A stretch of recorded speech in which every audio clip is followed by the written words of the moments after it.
Hey guys, how's it going? In today's video, I want to talk about how to pronounce a Spanish R. A lot of people who are studying Spanish as non-native speakers find this sound incredibly difficult, especially if you're a native English speaker, because quite honestly, the English R and the Spanish R are very, very different. The first thing to understand about Spanish R's is there's actually two different R's in Spanish. You've got a single R and a double R. Single R's will show up in words like creo.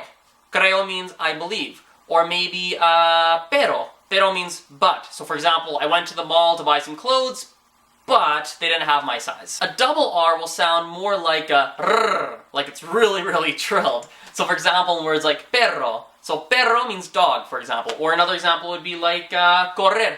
So correr means to run. So really the difference of the two R's is that one of them is heavily trilled, while the other one is not very trilled. So it's more of a rrr for like a very trilled one, or like a r for a not very trilled one. Now, to pronounce a sound properly, it's not overly difficult. It's actually relatively simple once you can wrap your head around what's happening in your mouth to pronounce the sounds. A Spanish R, especially a single R, is really, really, really similar to an English D. Let's say in English you go and say a word like, let's say the word dog, right? So go to say the word dog, and I want you to notice where your tongue goes when you say the letter D in the word dog, right? So notice when you say dog, dog, the tip of your tongue goes right to the roof of your mouth. It's actually slightly behind your top two middle teeth, slightly behind there. That is the exact place where your tongue is going to go to say a Spanish R. Whether it's super trilled, like a double R, like a r, or whether it's like a single R, like r. So that's step one. You have to understand where your tongue's going to go. Next, I want you to say the following phrase. I want you to say, in English, I want you to say a pot of tea. Okay? So pot of tea.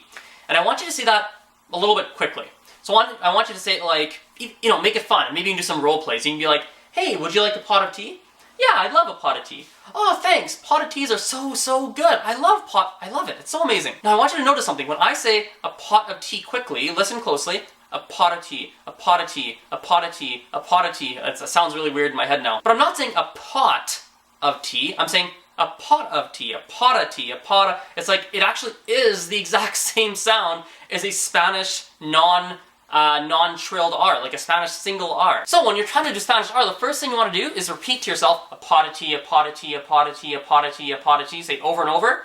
And then I want you to switch it very slightly and say, para ti.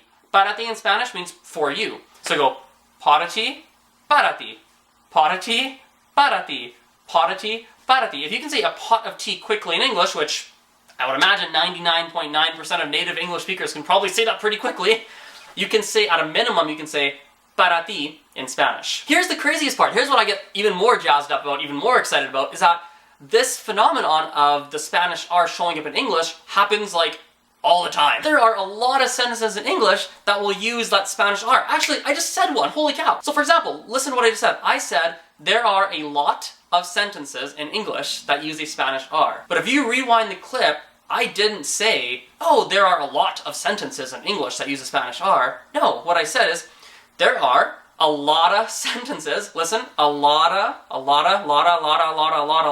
Do you hear that? I hope you can hear it. But it's not a lot of, it's a, oh, there are a lot of sentences in English that use a Spanish R. That way that we pronounce the T in a lotta is actually exactly the same as the Spanish R. So try this with me, actually. Try this. I want you to say in English, a lot of pancakes, or just say a lotta, right? Say a lot of, and just say a lotta. Say a lot of, like a lot of pancakes. Why not?